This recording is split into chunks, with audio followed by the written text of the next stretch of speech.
ওমানে সম্প্রতি অবৈধভাবে প্রবেশের চেষ্টার সময় পুলিশি অভিযানে বেশ কিছু প্রবাসী গ্রেফতার হওয়ার ঘটনা ঘটেছে। আপনি যে ৮ জন প্রবাসীকে ধরার খবরটির কথা বলছেন, সেটি মূলত রয়্যাল ওমান পুলিশের সাম্প্রতিক এক কঠোর অভিযানের অংশ। ২০২৬ সালের জানুয়ারির মাঝামাঝি সময়ে ওমানের বিভিন্ন সীমান্ত এলাকায় নিরাপত্তা জোরদার করা হয়েছে। এই সংক্রান্ত কিছু গুরুত্বপূর্ণ তথ্য নিচে দেওয়া হলো। সাম্প্রতিক গ্রেফতারের ঘটনা। ওমান পুলিশ আরওপি সম্প্রতি ওমানের উত্তর আল বাতিনাহ এবং শারকিয়াহ অঞ্চলে পৃথক অভিযান চালিয়েছে, যেখানে দেখা গেছে খাসাব উপকূলে আটক।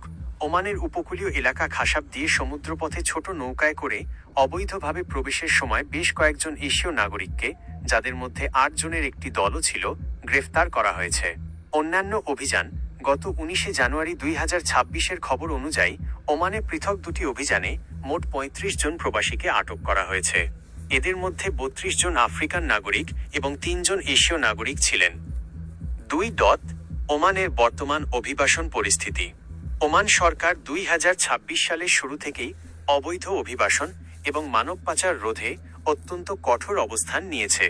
সীমান্তে কঠোর নজরদারি, ওমান উপকূলরক্ষী বাহিনী, কোস্টগার্ড এবং সীমান্ত পুলিশ যৌথভাবে জল ও স্থলপথে তল্লাশি বাড়িয়েছে।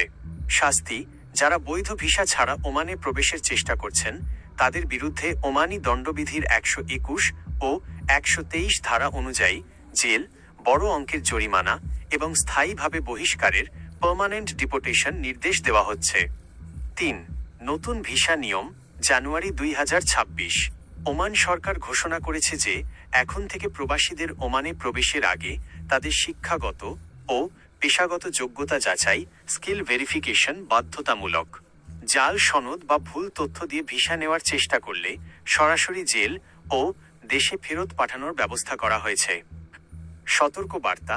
সমুদ্রপথে বা পাহাড় টপকে ওমানে প্রবেশের চেষ্টা করা জীবন ও ক্যারিয়ারের জন্য অত্যন্ত ঝুঁকিপূর্ণ।